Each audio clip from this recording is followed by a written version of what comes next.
कि मैंने बताया कि इस बुक को मैंने यूथ के लिए बनाया है, तो यहाँ पे मैं आंसर भी यूथ को ही दूंगा, लेकिन मेरा आंसर उन लोगों के लिए है जो अभी स्टॉक मार्केट में आ रहे हैं या आना चाहते हैं बाहर। ठीक है। तो ये डिलीवरी कहलाता है। डिलीवरी मतलब कि लोगों ने उसको बाई कर लिया है, वो डिलीवर्ड हो गया है प्रॉपर। इन्वेस्टमेंट पे आप ज़्यादा भरोसा कर रहे हैं, ठीक है। तो ट्रेडिंग जो करते रहते हैं उसमें प्रॉफिट होने के चांसेस कम क्यों रहते हैं as compared to the investment? Trading से क्या क्या लॉस हमारे हो सकते हैं?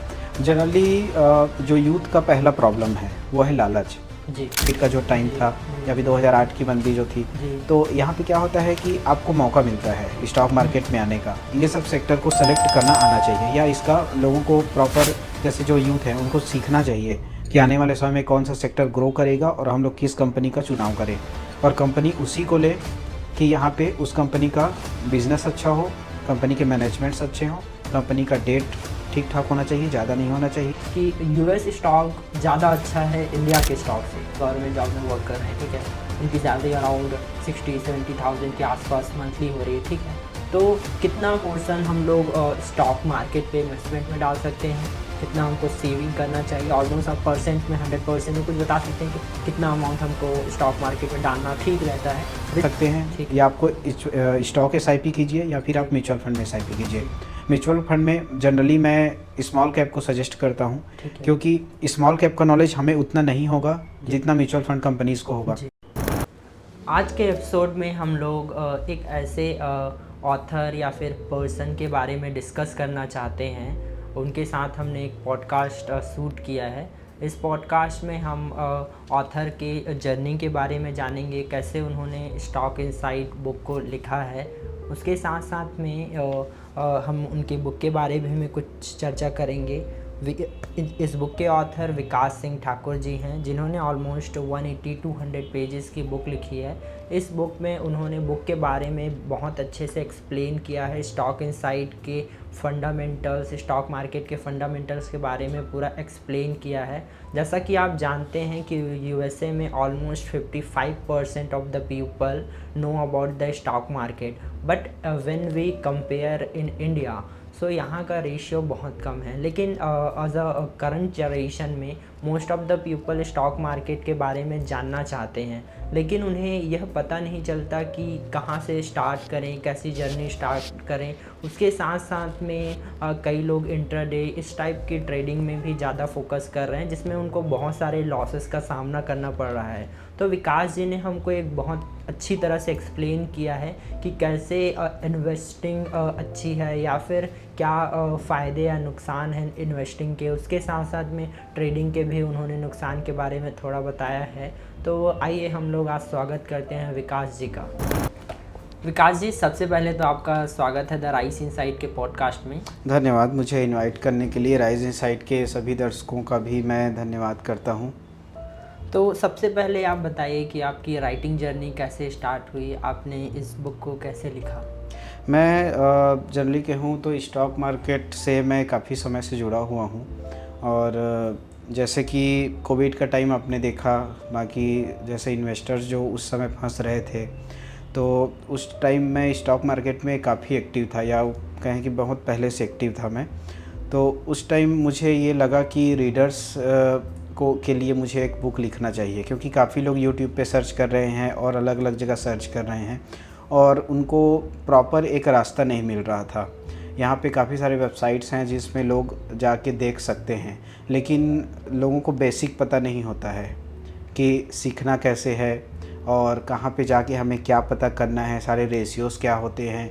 तो ये सब को एक ईज़िली और शॉर्ट वे में नोटिफाई करना या लोगों को बताना, जो यूथ है, जनरली आजकल देखें तो यूथ ही ज़्यादा अट्रैक्ट हो रही है स्टॉक मार्केट की तरफ, और अपना लॉसेस करने हैं उनको नॉलेज ना होने के कारण। तो यहाँ पे मैंने ख़ास उनके लिए ही इस बुक को बनाया है। तो लगभग मुझे इस बुक को बनाने में लगभग 1-1.5 साल का वक्त लगा, और उसके बाद ये बुक अब लोगों के पास, ये बुक ऑलरेडी पब्लिश हो चुकी है। जी, तो आपने तो यहाँ बहुत सारे हमारे लिए क्वेश्चंस रेज़ कर दिए। सबसे पहले तो जैसा आपने बोला कि बेसिक, तो आई थिंक एज ऑफ मेरी नॉलेज के हिसाब से बेसिक क्या, अभी तो बहुत लोगों को स्टॉक मार्केट के बारे में पता भी नहीं है। यानी आप कह सकते हैं कि उन्होंने जस्ट जीरो पे अभी खड़े हुए हैं। तो जैसे कि आपने ये भी बताया कि वेबसाइट और ये सब के बारे में भी नहीं जानते। जैसे आप बहुत सारे आई थिंक वेबसाइट के सर्च करते होंगे या एनालाइज करते होंगे कि कौन से स्टॉक कैसे बढ़ने वाला है, तो ये सब के बारे में आई थिंक किसी को बहुत पता नहीं होगा। तो हम लोग बस यही जानना चाहते हैं और हमारे जो व्यूअर्स हैं वो भी यही जानना चाहते हैं कि कैसे वो स्टार्ट करें, क्योंकि सब लोग जीरो पे अटके हुए हैं, कैसे स्टार्ट करना है ये सब के बारे में उनका नॉलेज नहीं है। तो सबसे पहले तो मेरा सबसे फर्स्ट क्वेश्चन यही है कि स्टार्ट कहाँ से करें, कहाँ से वो जीरो से एज अ फर्स्ट स्टेप को अपना रख सकते हैं। जनरली जैसे कि मैंने बताया कि इस बुक को मैंने यूथ के लिए बनाया है, यूथ के लिए डिज़ाइन किया है, तो यहाँ पे मैं आंसर भी यूथ को ही दूंगा। जनरली क्या होता है, स्टॉक मार्केट में काफ़ी सारे लोग हैं, काफ़ी लोगों को पता भी है कि स्टार्ट कैसे करना है, ऑलरेडी वो स्टार्ट कर चुके हैं। लेकिन मेरा आंसर उन लोगों के लिए है जो अभी स्टॉक मार्केट में आ रहे हैं या आना चाहते हैं। सबसे पहले इसमें ये होता है कि किसी भी कंपनी में अगर आप इन्वेस्ट कर रहे हैं तो कंपनी का फंडामेंटल्स देखना सबसे पहले ज़रूरी हो जाता है। फंडामेंटल्स देखने के लिए क्या करना है, आपको कंपनी के फाइनेंशियल्स देखना है, कंपनी में डेट कितना है, कंपनी का जो ईयर ऑन ईयर ग्रोथ है और क्वार्टर ऑन क्वार्टर ग्रोथ। आपको अगर लॉन्ग टर्म इन्वेस्टमेंट में देखना है तो आपको ईयर ऑन ईयर ग्रोथ को देखना है कि कंपनी कितना प्रॉफिट जनरेट कर रहा है। इसके साथ ही कंपनी के सेल्स देखना बहुत ही ज़रूरी है कि कंपनी में सेल्स हो रहा है कि नहीं, और उसी एवरेज में कंपनी का प्रॉफिट भी होना चाहिए। उसके साथ हमें फिर लास्ट में देखना है नेट प्रॉफिट। नेट प्रॉफिट हमें कंपनी का लगातार बढ़ते हुए होना चाहिए।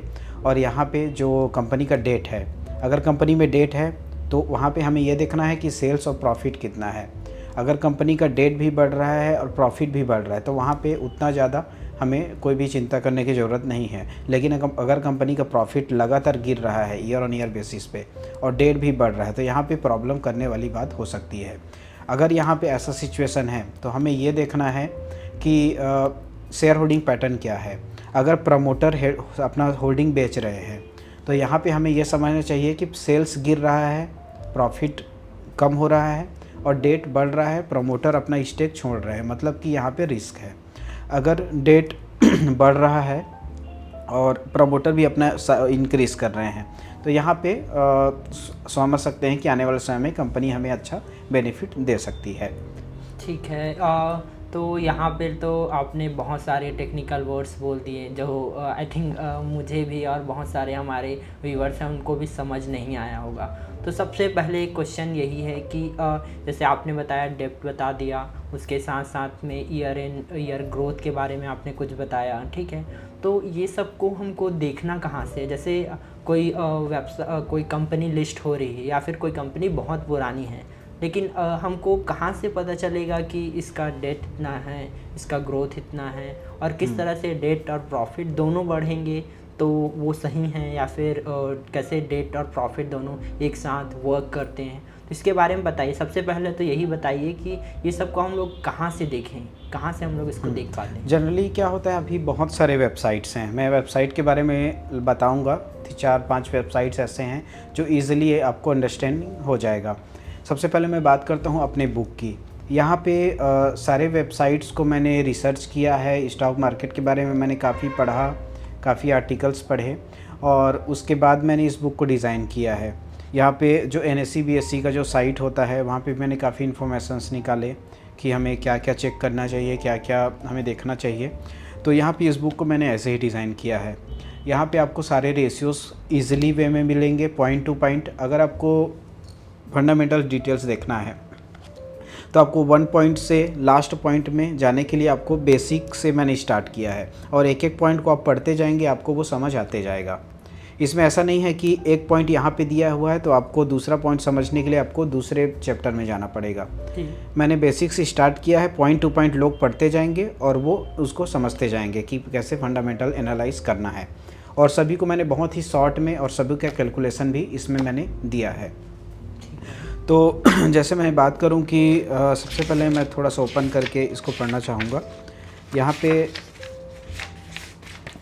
जैसे कि मैं कंटेंट्स के बारे में बात करता हूँ तो मैंने इस बुक में बेसिक से स्टार्ट किया है कि इंट्रोडक्शन ऑफ स्टॉक मार्केट। यहाँ पे मैंने ये बताया है कि स्टॉक क्या होता है, शेयर क्या होता है।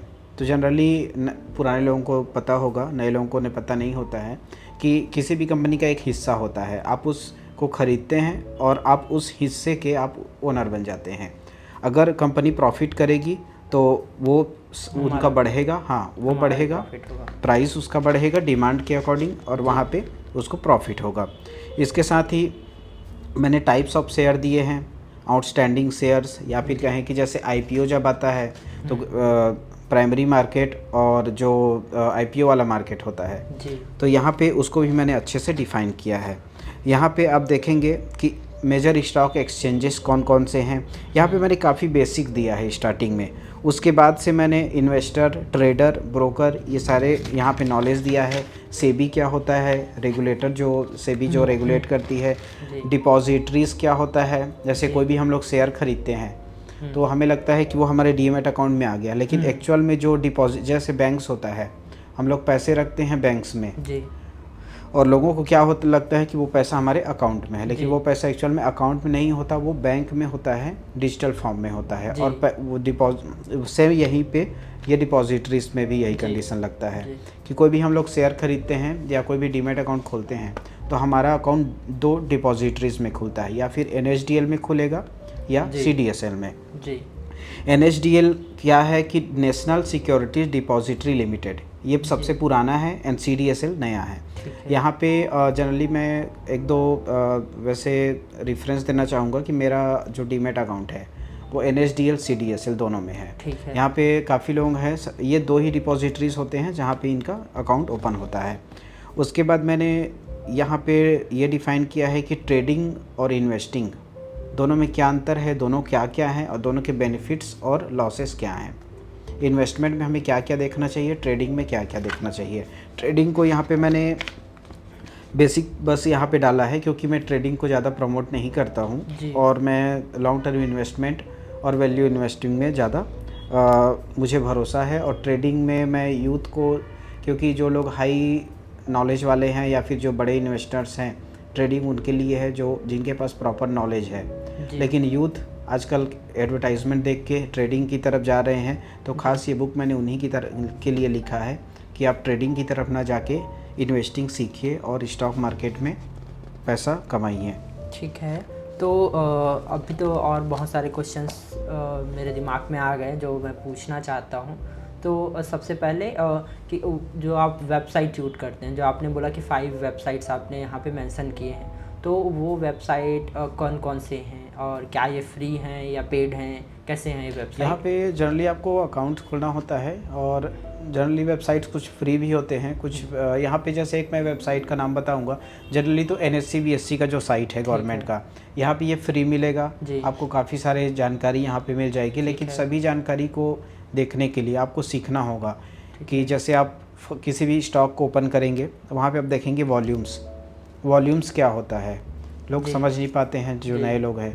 वॉल्यूम्स कि इस शेयर कितनी क्वांटिटी में ट्रेड हो रहा है, यहाँ पे डिलीवरी भी होता है।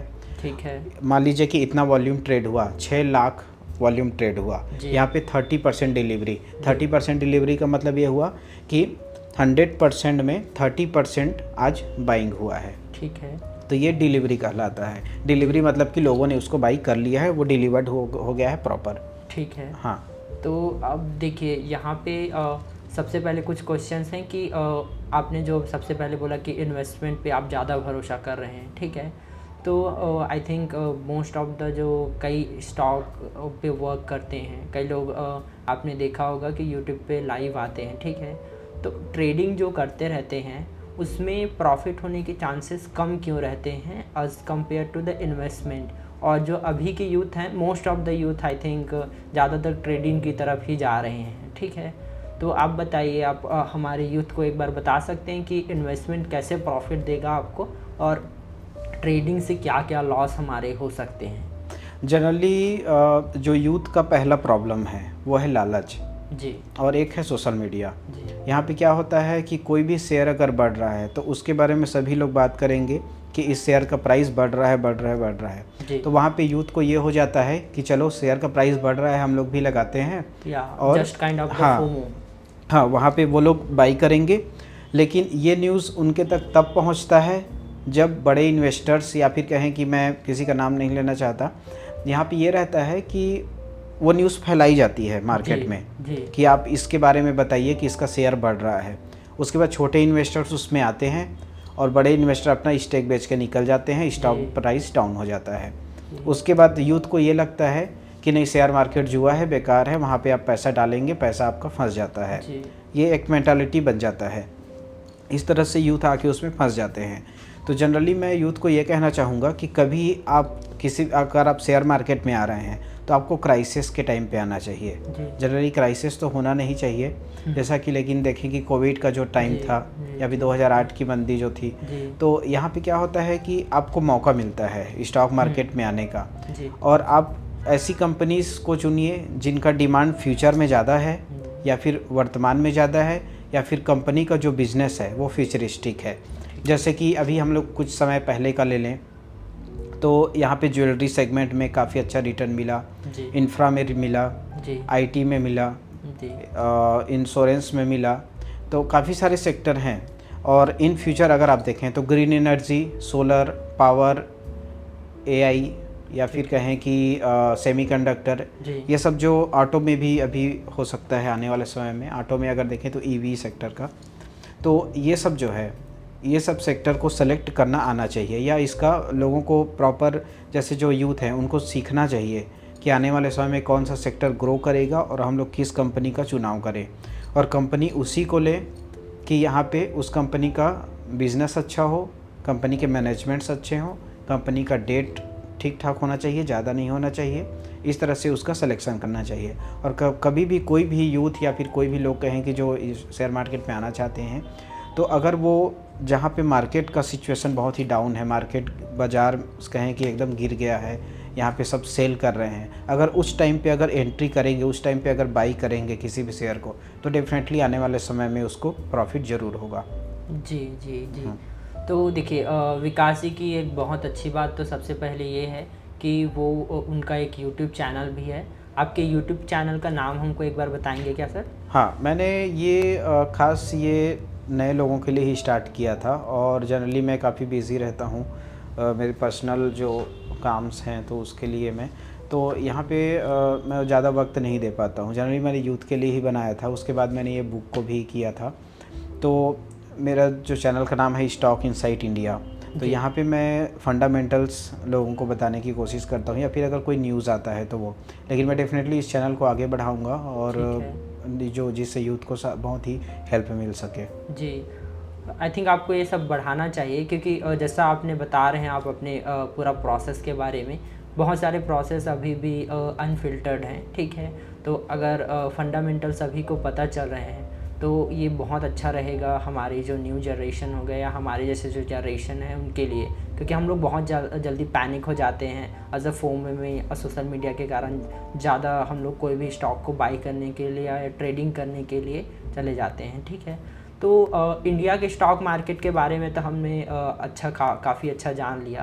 तो एक और रहता है, मिथ रहता है कि यूएस स्टॉक ज़्यादा अच्छा है इंडिया के स्टॉक से। तो कई जो रहते हैं जो यूट्यूबर्स हो गए या फिर कई पर्सन्स इंडिविजुअल रहते हैं, वो लोग यूएस मार्केट को ज़्यादा प्रीफर करते हैं। जैसे सपोज़ अभी एग्जांपल में इनवीडिया, ठीक है? तो ये स्टॉक आई थिंक फ्यूचर के लिए बहुत अच्छा है करके रिकमेंड कर रहे हैं, ठीक है? तो ऐसा हम लोग सिर्फ उसको रेफरेंस के ले रहे हैं, ठीक है? तो आप बता सकते हैं कि यूएस स्टॉक और इंडियन जो स्टॉक हो गई, दोनों में क्या डिफरेंस है? क्यों जो यूएस स्टॉक हो गई वो इतना ग्रो कर रही है? उनकी जो आई थिंक जो पीपल का वहाँ पे पार्टिसिपेट कर रहे हैं 55% से ज़्यादा हैं, और इंडिया में ये बहुत कम है। तो इसके बारे में कुछ बताइए कि क्या दिक्कत हो रही है इंडियन इकोनॉमी में? जनरली ये सब जो टेलीकॉम जो क्रांति आया है कहना चाहिए, उसके बाद ये स्टार्ट हुआ है कि जो जितना पहले क्या होता था कि किसी भी कंपनी का अगर आपको बैलेंस शीट देखना है तो आपको एप्लीकेशन देना है, आपको 1 से 1.5 महीने में वो मिलेगा। ये 90s 80s के ज़माने में ये होता था। जी। एंड अभी क्या होता है कि सभी चीज़ डिजिटल हो गए हैं। आपको आज कंपनी का फाइनेंशियल आउट हुआ, आपको 1-2 घंटे में वो पूरा रिज़ल्ट आपको ऑनलाइन मिल जाएगा। जी। तो इसमें अब क्या हो रहा है कि लोगों को पता चल रहा है तुरंत के तुरंत ठीक है। कि यहाँ पे आज कंपनी का कैसा रिज़ल्ट आया, कल कंपनी कैसा परफॉर्म करेगा, ये तुरंत पता चल गया। जी। पहले ये सब नहीं होता था। ऑनलाइन में पहले सब प्रोसेस ऑफलाइन था, ऑनलाइन लोगों, लेकिन जो छोटे इन्वेस्टर्स थे उनको ये सब जानकारी मिलना बहुत ही मुश्किल था। और जब से इंटरनेट आया, टेलीकॉम आया, मोबाइल आया, तो इसके बाद से जो लोगों का एक्सेस है वो काफ़ी अच्छे तरीके से यहाँ पे उनको मिलने लगा है। बात करें यूएस मार्केट की, तो यहाँ पे जैसे कि एक तरह से बात करें कि यूएस में 55% लोग, जैसा कि आपने बताया कि लोग वहाँ पे शेयर मार्केट में एक्टिव हैं जी। और हमारे इंडिया में कहें कि 5 to 7% मैक्सिमम देख लेते हैं अगर तो यहाँ पे इतने लोग यहाँ पे स्टॉक मार्केट में हैं। और डेफिनेटली आने वाले समय में ये रेशियोज हमें काफ़ी अच्छा बढ़ने वाला है, क्योंकि डीमैट्स अकाउंट्स इतने खुल रहे हैं।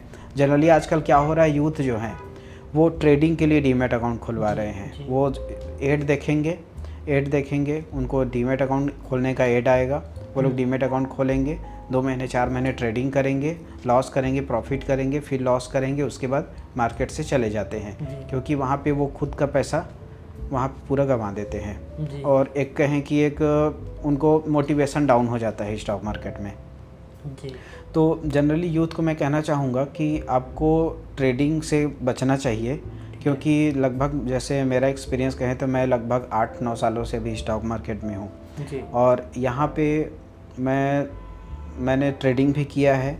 ट्रेडिंग या तो मैं ये कहूँ कि पहले से मैं उतना ट्रेडिंग में एक्टिव नहीं था, लेकिन मैं कभी कभी ट्रेडिंग में करता हूँ। अगर आपको लगता है कि इस दिन का न्यूज़ कंफर्म है, जैसे कि इलेक्शन वाला दिन था, अभी हाल ही की बात करें तो अगर आपको कंफर्म है, लगता है कि हाँ इस दिन मेरा प्रेडिक्शन सही जाएगा, तब आपको करना चाहिए।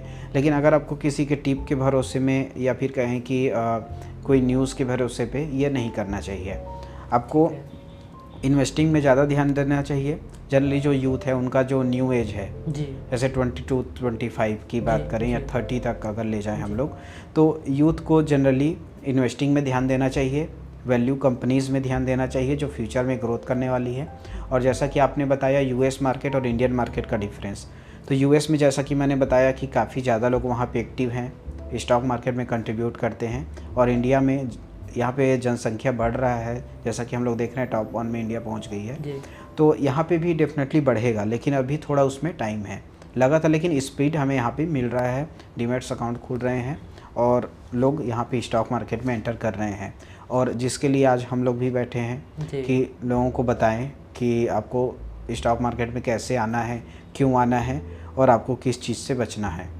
तो जनरली जैसे कि हम लोग बात करें कुछ कंपनीज़ की, जैसे यूएस में ग्रो करने वाली कंपनीज़ है एनवीडिया। यहाँ पे कंपनी का जो बिज़नेस है वो फ्यूचरिस्टिक है। अगर हम लोग जो एनवीडिया के ओनर हैं, तो अगर हम लोग कहें कि वो फ्यूचर में आने वाले समय में most richest person in the world होंगे, तो ये कहना गलत नहीं होगा, ये एक पॉसिबिलिटीज़ बन भी रही है। ठीक है, हाँ। तो ये आपने बहुत अच्छा एक्सप्लेन कर दिया।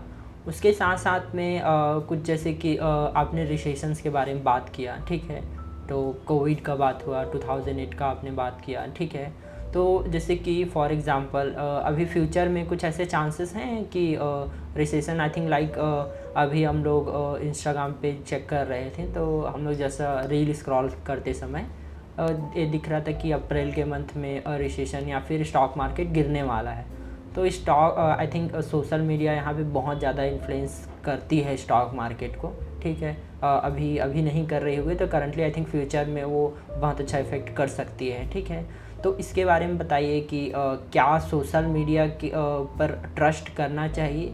कोई इंडिविजुअल जैसे कि कोई अकाउंट है वो आपको स्टॉक के बारे में रेफ़र कर रहा है या फिर आज ट्रेडिंग के बारे में बता रहे हैं, ठीक है।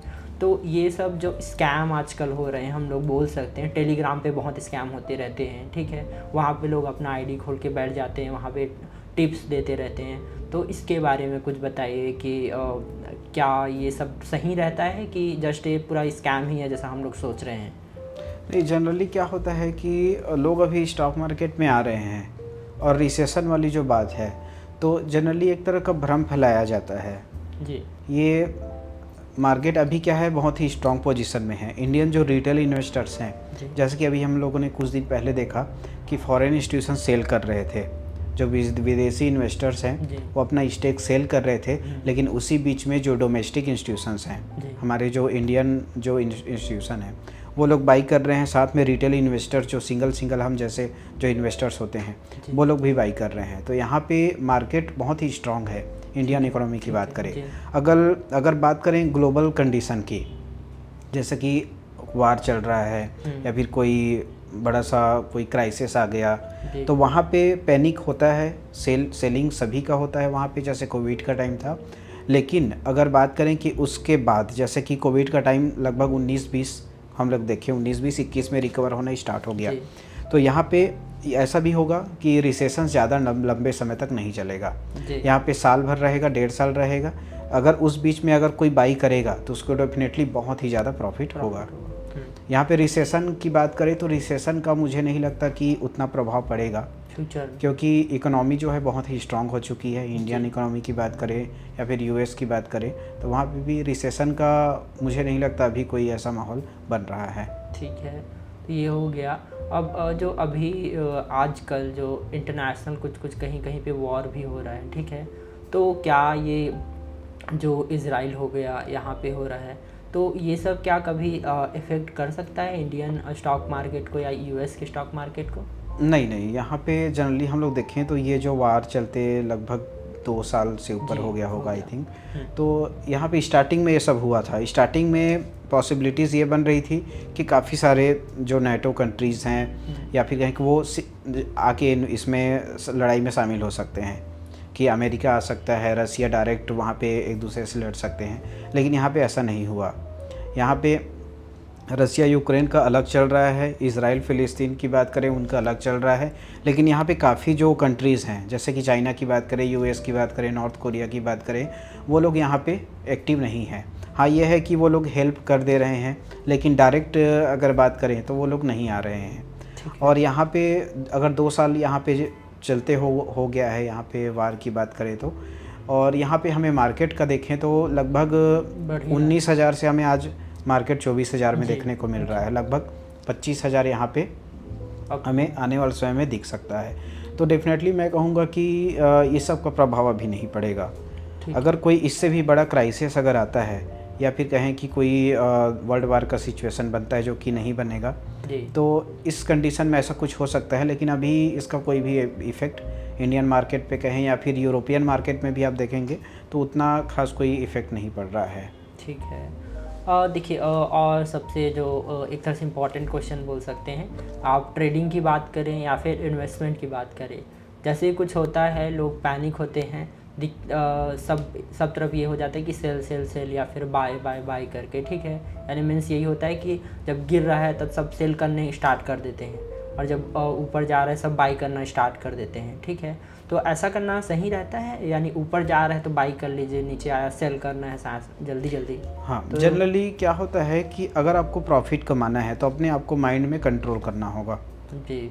आपको समझना होगा कि प्रॉफिट हमें कहाँ मिलेगा। आपको किसी भी शेयर को बाई करने में प्रॉफिट नहीं मिलेगा।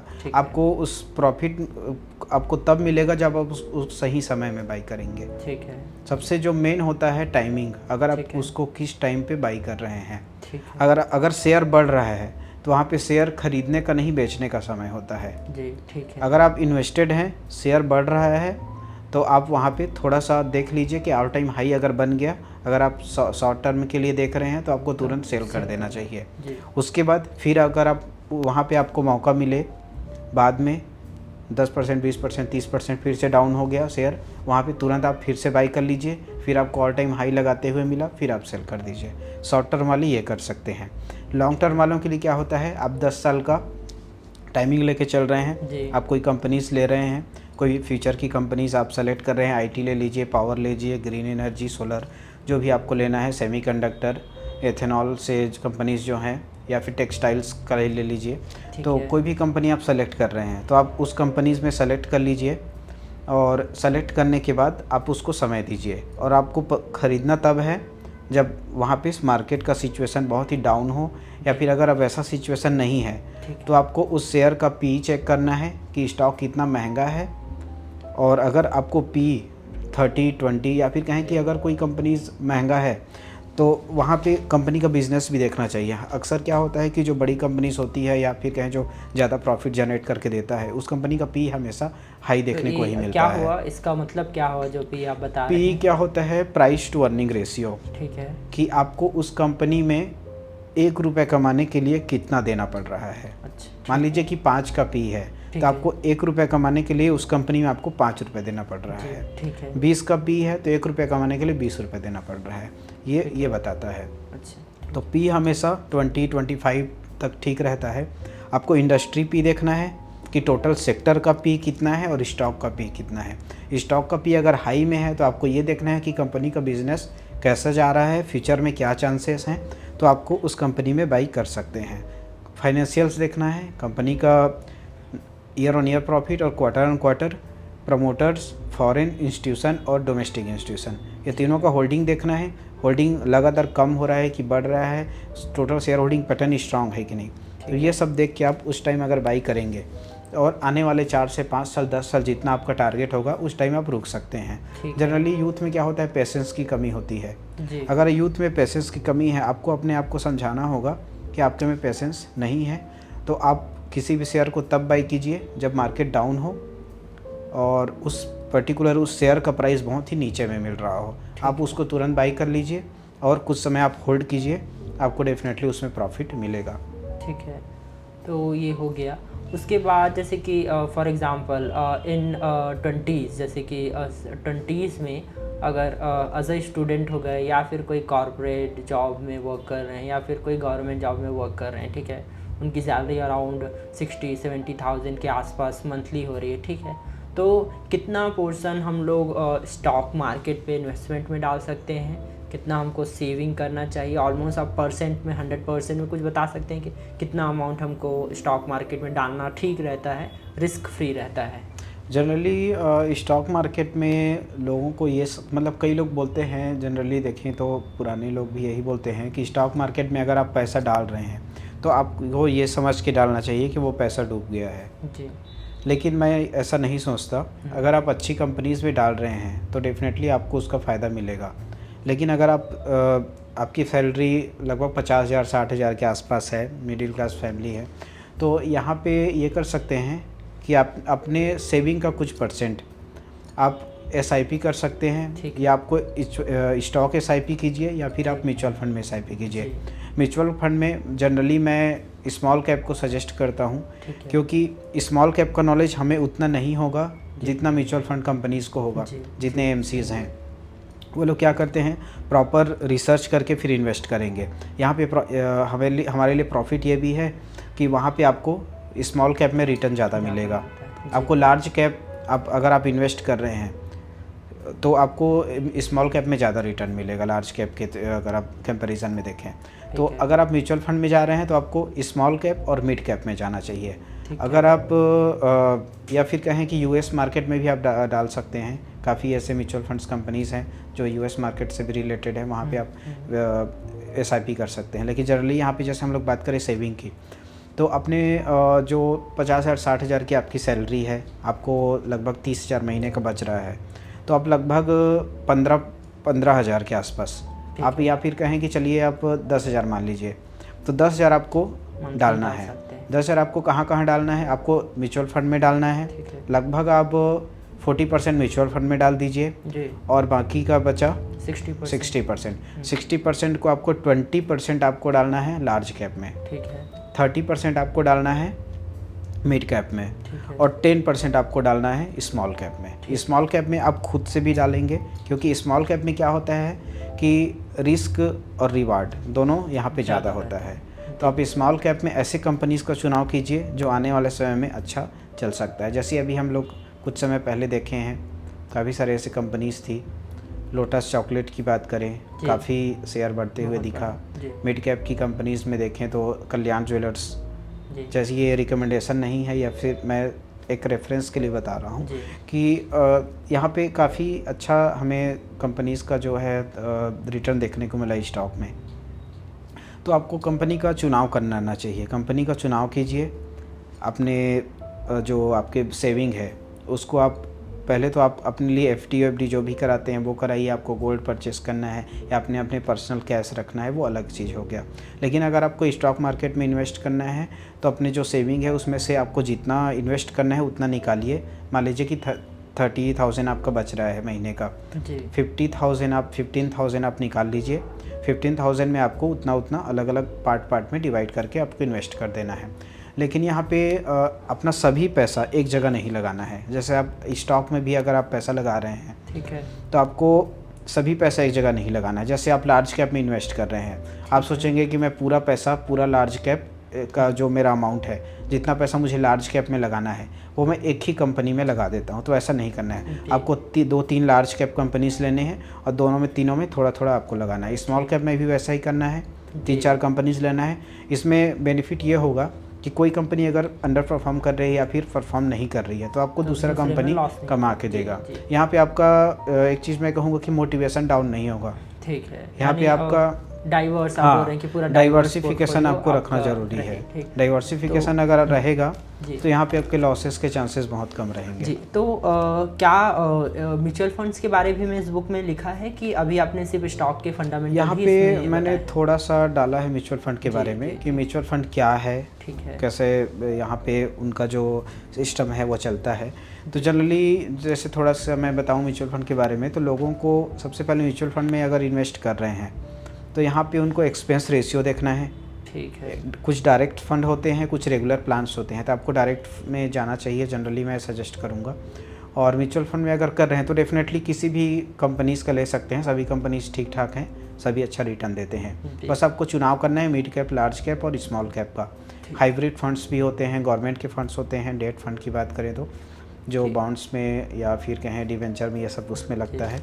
तो आपको चुनाव करना है कि आपको किस में लगाना है, स्मॉल, लार्ज या मिड कैप। आप कोई भी कंपनीज ले सकती हैं, कोई भी कंपनीज आपको प्रॉफिट ही देगा। ठीक है, तो आई थिंक आपने बहुत सारे टॉपिक्स इसमें कवर तो कर दिए हैं।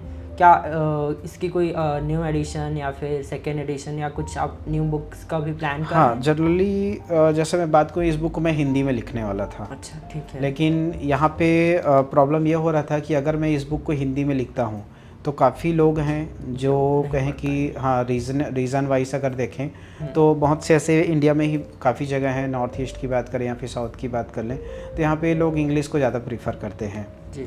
और ये बुक अभी आउटसाइड इंडिया में भी काफ़ी अच्छा सेल हो रहा है। जो इंडिया से बाहर जो लोग रहते हैं, इंडियन लोग, तो इस बुक को काफ़ी अच्छा अभी रिस्पांस मुझे मिल रहा है Amazon.com पे भी, किंडल पे भी। और इसलिए मैंने इस बुक को हिंदी में ना करके इंग्लिश में बनाया है। और डेफिनेटली आने वाले समय में अगर मुझे टाइम मिला तो डेफिनेटली मैं इसका हिंदी वर्जन भी निकालूंगा। साथ ही साथ कुछ रिवाइज एडिशन, जैसा लोगों से मुझे रेफरेंस मिला है, कुछ सजेशंस मिले हैं कि आप ये पॉइंट्स भी ऐड कीजिए। वैसे तो काफ़ी सारे पॉइंट्स इसमें एडेड है। अगर लास्ट की बात करें तो जनरली यहाँ पे आप देखेंगे, यहाँ पे मैंने काफ़ी सारे अब्रिविएशन ऐड किए हैं जी। ठीक है, फुल फॉर्म, शॉर्ट फॉर्म, ये लोगों के लिए काफ़ी अच्छा होता है। ठीक है, क्योंकि आपको NSE का फुल फॉर्म जानना है, BSE का, सेबी का जी, नैस्डैक का, ये सब मैं यहाँ पे काफ़ी ये यहाँ पे मैंने ऐड किया है सबको। ठीक है, निफ्टी 50, GDP क्या होता है, यहाँ पे CAGR क्या होता है, ये सारा चीज़ यहाँ पे मैंने मेंशन किया है। जी। तो आपने तो यहाँ पे बहुत अच्छा बता दिया। तो जैसे कि देखिए, आपने बुक फॉर्म में तो अच्छे से बता दिया।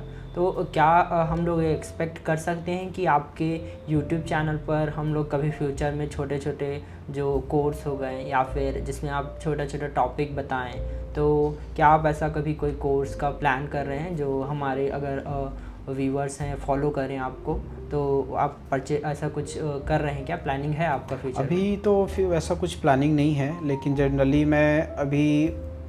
जनरली क्या होता है, कोर्स में क्या होता है, आजकल लोग अर्निंग के लिए देखते हैं जी।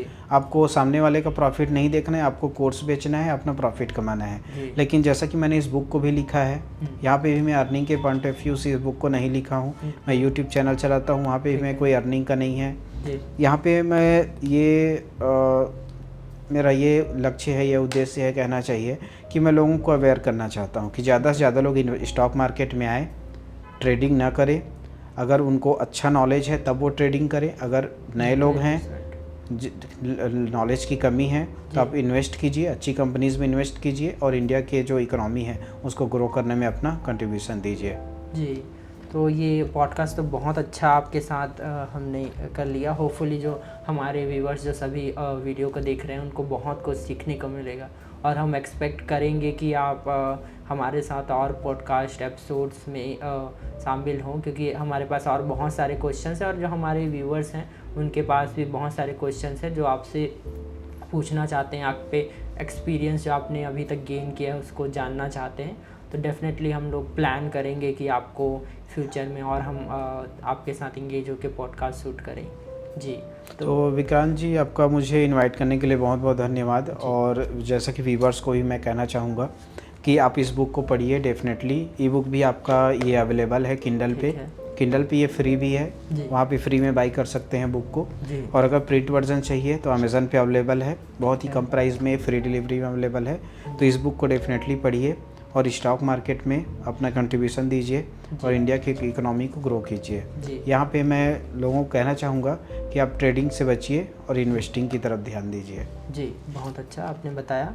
अब मेरे को सिर्फ आप अपने बुक के बारे में कुछ 2 लाइन में बता दीजिए कि क्यों इस बुक को लोगों को बाई करना है।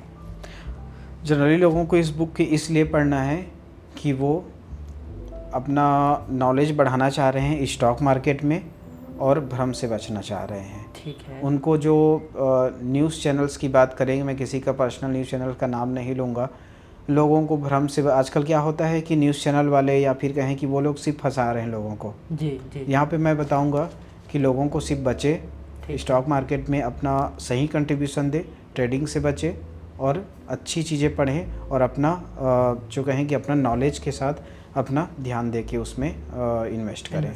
ठीक है सर। चलिए, तो हम लोग यहीं पे एंड करते हैं हमारे पॉडकास्ट को। होपफुली आपको इस पॉडकास्ट से और विकास जी से आपको बहुत कुछ सीखने को मिला होगा। चलो, तो आज हमारा सेकेंड एपिसोड था। विकास जी के साथ हमने बहुत अच्छा पॉडकास्ट शूट किया। आई थिंक आपको बहुत कुछ इस पॉडकास्ट से सीखने को मिलेगा।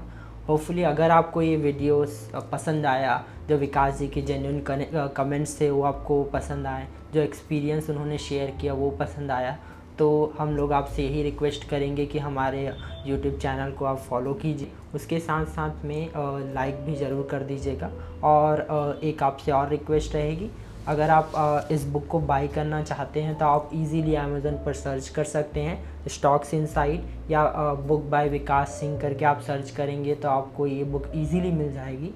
हम लोग इस बुक को इसलिए सजेस्ट कर रहे हैं क्योंकि इसमें विकास जी ने फंडामेंटली को बहुत अच्छी तरह से कवर किया है। अगर आप इस बुक को एक बार पढ़ रहे हैं तो आपको पेशेंस के साथ में इन्वेस्टिंग करने में बहुत हेल्प मिलने वाला है। जी, धन्यवाद।